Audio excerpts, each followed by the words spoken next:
अस्सलामु अलैकुम वरहमतुल्लाहि वबरकातुहू। ये ख़बर जो मैं आपको सुना रहा हूँ, ये ख़बर आज के इनक़िलाब अखबार में मौजूद थी। जब मैंने ये ख़बर पढ़ी तो सोचा कि ये ख़बर आप लोगों को सुनाऊँ।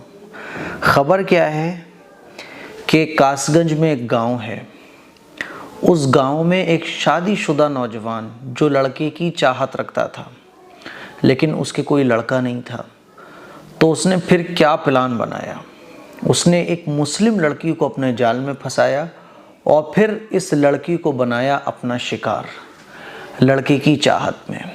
पूरी ख़बर मैं आप लोगों को सुनाना चाहता हूँ और ये ख़बर बताने का मकसद ये है कि देखें, अगर यही काम जो एक हिंदू लड़के ने मुस्लिम लड़की के साथ किया है, अगर यही काम मुस्लिम लड़का किसी हिंदू लड़की के साथ कर देता ना, तो मीडिया में हंगामा मचा हुआ होता और इसको जो है ना बच्चा जिहाद कह के ख़बरें चलाई जा रही होती, लव जिहाद कहा जा रहा होता और साजिश कहा जा रहा होता और एक फितना फसाद का माहौल कायम कर दिया जाता।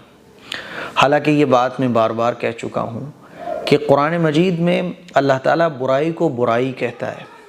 बुराई करने वाला चाहे मुसलमान हो चाहे हिंदू हो, बुराई को कभी भी धर्म के एंगल से देखना ये दुरुस्त ही नहीं है।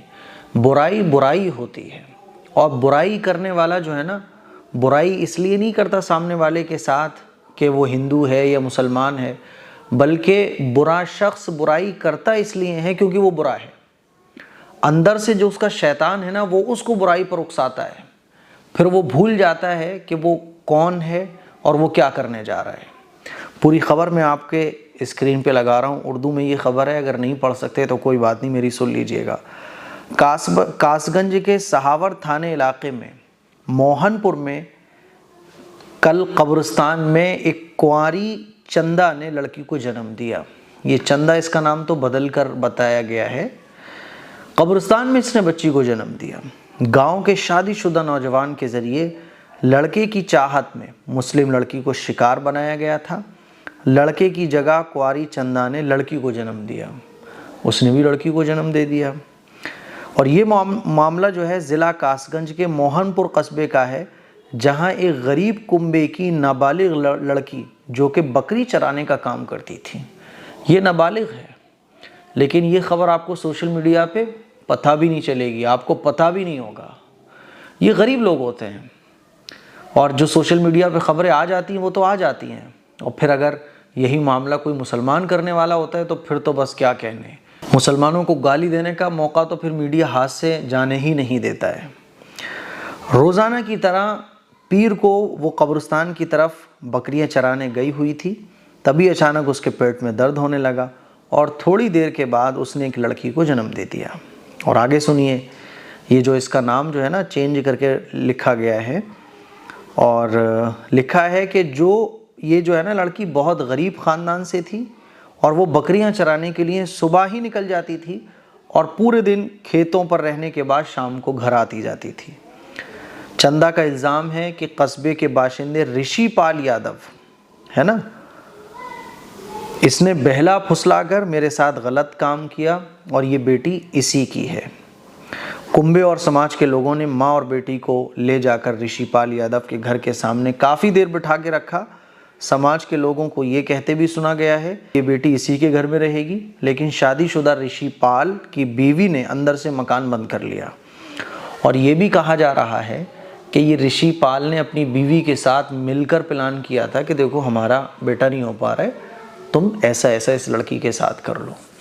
मेरे अजीज़ भाइयों, मेरी बहनों, पहली बात तो ये, जो हमारे गाँव देहात के लोग हैं ना, वो अपनी बेटियों को यूँ ही भेज देते हैं। अपनी बेटियों को अकेले भेजने का कोई सेंस ही नहीं बनता है। कभी भी अपनी जवान बच्चियों को आप घर से बाहर अकेले मत भेजो। बकरियां चराने गांव देहातों में यूं ही भेज दिया जाता है, नहीं भेजो। आप साथ जाओ या किसी छोटे बच्चे को साथ भेजो, वरना इस तरह के वाक़यात गांव देहातों में बहुत आम हो चुके हैं। या इस तरह के वाक़यात नहीं होते तो लड़कियां छेड़छाड़ का शिकार हो जाती हैं। अब मैं देख रहा था कि ये ख़बर ऐसी है कि अगर, क्योंकि इसमें जो है ना मुतासरा जो लड़की है वो मुस्लिम है, इसलिए ख़बर सोशल मीडिया पे हाईलाइट नहीं हो सकी। अब ये जो बेचारी लड़की है, इसे कौन इंसाफ दिलाएगा। अब देखो, होना तो ये चाहिए था कि जो लोग लड़के के यानी उस आदमी के घर पर लेकर गए इस लड़की को बच्चे के साथ, अरे इसके जाके ख़िलाफ़ रिपोर्ट लिखवाना चाहिए थी। थाने में जाके रिपोर्ट लिखवाते कि इस आदमी को गिरफ़्तार किया जाए, सख्त से सख्त कार्रवाई की जाए, लड़की को मुआवजा दिलवाया जाए। लेकिन बेचारे गरीब लोग हैं तो समझ नहीं आता ना, क्योंकि नॉलेज नहीं होती, इल्म नहीं होता, समझ नहीं आता क्या करें। अगर यही कोई गैर मुस्लिम लड़की होती और करने वाला लड़का आदमी मुस्लिम होता ना, तो कितने लोग, कितने नेता, मंत्री, संतरी, न जाने कितने लोग इसके हेल्प के लिए पहुंच चुके होते। अब कौन इस बेचारी की मदद करेगा?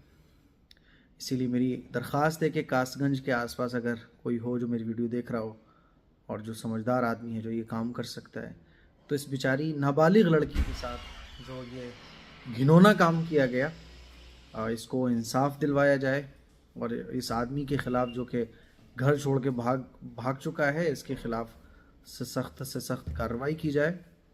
तो ये ज़रूरी चीज़ें हैं।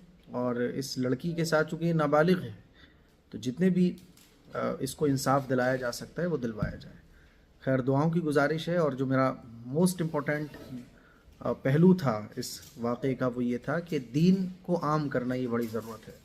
आज मुसलमान तो हैं लेकिन दीन नहीं है, और अपनी बच्चियों को, अपने बच्चों को दीन के दायरे में रहते हुए घर से बाहर जाने की इजाज़त देना ये बहुत ज़रूरी है। अस्सलामु अलैकुम वरहमतुल्लाह।